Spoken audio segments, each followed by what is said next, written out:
Oke Mas Dwi, saya mau bertanya. Salam Rahayu, salam seduluran sak lawase. Assalamualaikum. Muga-muga dulur sing sering rawuh ning gumantar Jawa dikei sehat walafiat Amin amin. karo muga-muga rezekine lancar. Amin. Salam seduluran. Ayo bahas apa tanya? Saya mau bertanya Mas Dwi. Mas Dwi tanya dong. Oke. Kan lagi sih belajar. Aku melihat dari sosial media. Sing sering-sering ditakokno. Kenapa Jawa dan Sunda katanya loh, garis bawahi katanya kalau tidak bisa apa sih nih, nggak boleh menikah antara Jawa dan Sunda, intinya gitu. Nah tapi itu ada juga yang mesti komen kadang Jawa dan Sunda aman-aman aja gitu, tapi ya ada juga yang Jawa sama Sunda banyak yang nggak jadi pernikahannya lah. Yang sering kan gagal. Nah, Yang sering gagal kan. tapi ada juga yang masih aman gitu loh. Faktornya ada banyak yang perlu digarisbawahi, kan memang sering gagal. Iya. Gagal total. Yang sering kan gagal. Satu, memang untuk suatu pernikahan memang terlalu ribet kalau kita memakai adat istiadat. Kalau nggak dipakai berarti kita nggak akan ngerti bahwa kita itu orang Jawa, dalam arti pengertiannya kurang lah. Untuk mencari kenapa sih kok memang berat.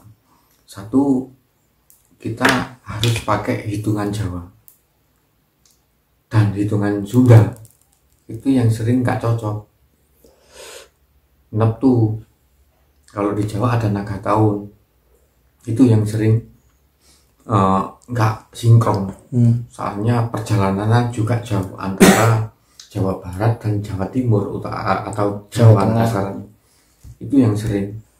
Tapi kalau kita nggak percaya, yang penting kita sesuai prosedur, aman-aman aja sebetulnya. Misalkan di Sunda pemahamannya naga tahunnya seperti ini, yang di Jawa naga tahunnya seperti ini, kita sinkronkan. Kita harus pandai mencari celah di situ. Kebanyakan kurang sabar untuk mencari suatu hari yang baik. Kedua, kurang teliti untuk mencari suatu syarat untuk pernikahan. Lah, yang paling berat ini yang ketiga. Iya. Sudah banyak orang yang terlanjur percaya. Ini yang paling berat. Kalau kita udah percaya duluan, tidak meneliti duluan, akan terjadi. Kita juga harus ingat, Sang Yang Pencipta tidak jauh dari urat nadi. Kan saelek-eleke wong ojo sampai ndonga sing elek-elek, kan wong Jawa. Jadi kita harus pandai memilah, harus legowo, harus sabar, kan. Apa ada hubungannya dengan perang Bubat? Kalau perang Bubat itu kerajaan dulu. Ya. Kan katanya gara-gara itu terus. Jangan. Kalau itu kan enggak. Kalau dari perang Bubat enggak. Tapi kalau dari Trah masih masuk. Trah maksudnya gimana? Garis keturunan. Kalau berbau kerajaan memang nggak bisa ketemu. Ya, faktor yang dahulunya kayak gimana waktu itu? Saya nyoba bertanya. Roro Jonggrang di era kerajaan apa? Roro Jonggrang, Bandung Bondowoso. Kulit Panglima, calon Rojo. Roro Jonggrang ini kan kerajaan dia, bukan Bandung Bondowosonya. Kau riban tahu? Nah, ayo sinau. Dari Trah kerajaan Sunda kan tua. Ya. Nah, waktu itu kerajaan di Nusantara kan ada 4 sebetulnya.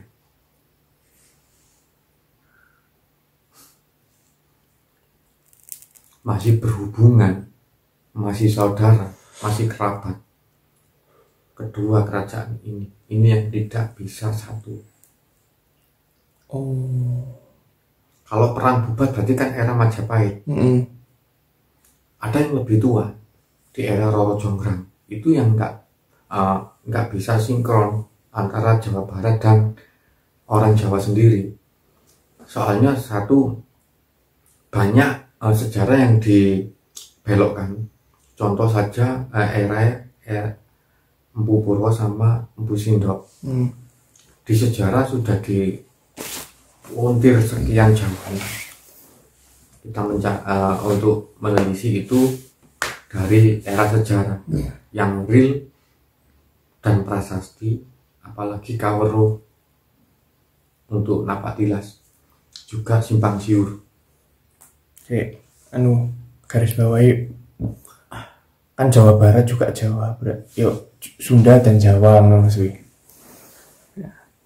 Berarti terus kalau misalkan pernikahan Jawa dan Sunda itu istilahnya bisa dipakai syarat gitu ya? Itu memang kalau kita sudah terlanjur percaya, memang solusi harus punya syarat. Atau kalau kita mencari contoh kasar, ini harinya nggak baik, harus disyarati dengan syarat-syarat tertentu. Kalau di agama Islam kan harus pakai syariat. Syariat itu kudu gawe iki kan ngono. Lek Jawa syarat iki kudu apa?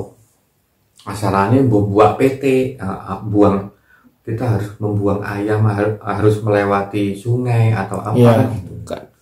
Kadang melewati sungai pertama harus dibuang sungai yang besar. Ya, sungai besar. Kan itu salah satu contoh syarat kan itu masalah. Jadi jangan sampai didoktrin orang Sunda nggak bisa nikah sama orang Jawa, nggak bisa. Semuanya itu bisa, kecuali memang kalau ada terah turunan dari kerajaan, entah itu terah dari leluhur itu memilih atau memang kita punya garis keturunan kerajaan, kan gitu.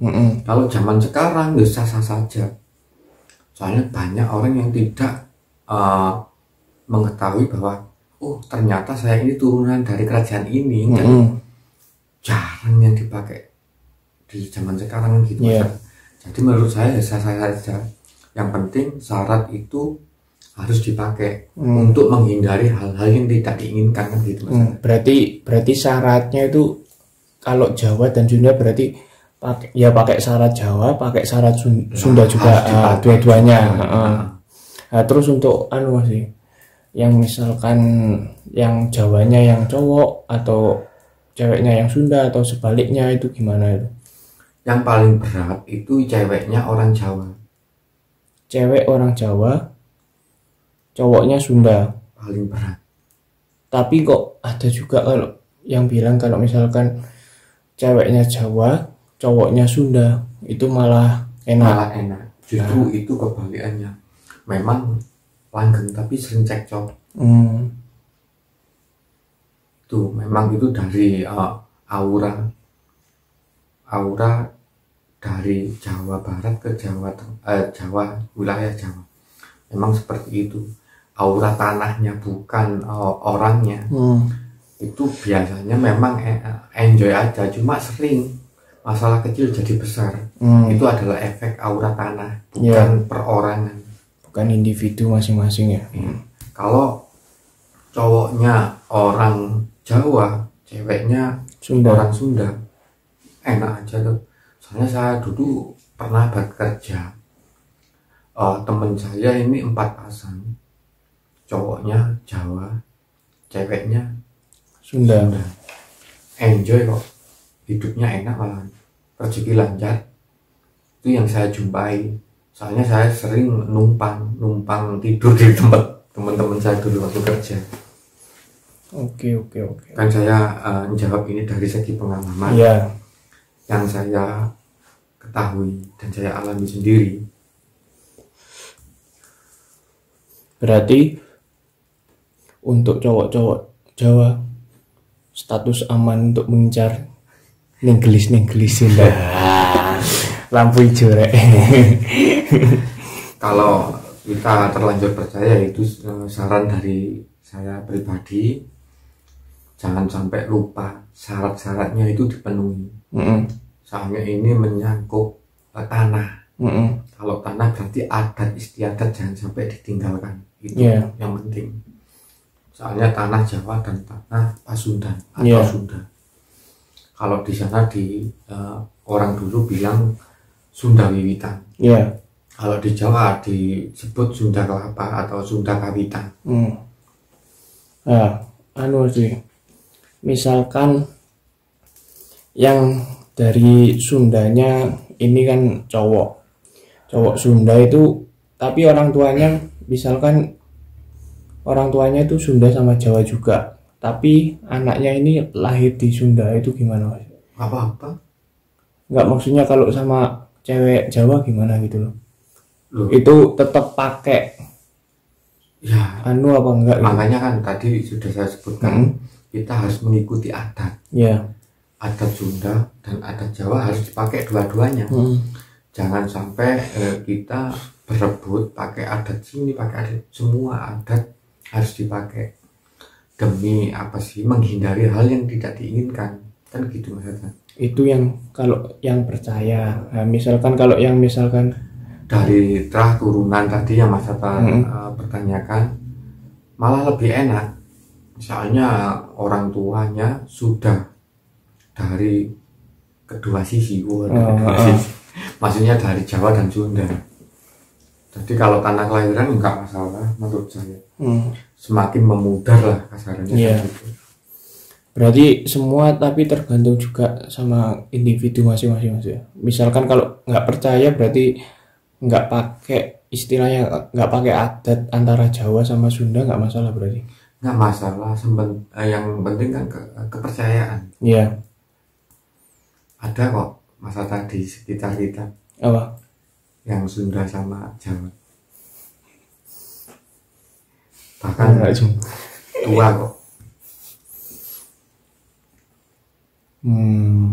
Oke, berarti memang ada aja masalah. Iya. Siap. Yes, ya, mungkin hanya seperti pengetahuan sekecil inilah yang dapat saya sampaikan.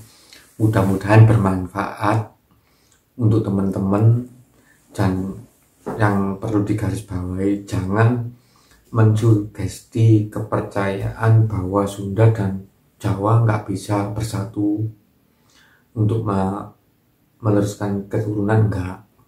Jangan sampai seperti itu. Yang penting adat istiadat dari kedua yang bersangkutan itu dipakai untuk meminimkan seminim mungkin kejadian yang tidak diinginkan. Siap. Infonya gadis Sunda monggo. WA di kolom komen. Salam rahayu untuk dulu-dulu, yang penting salam seduluran.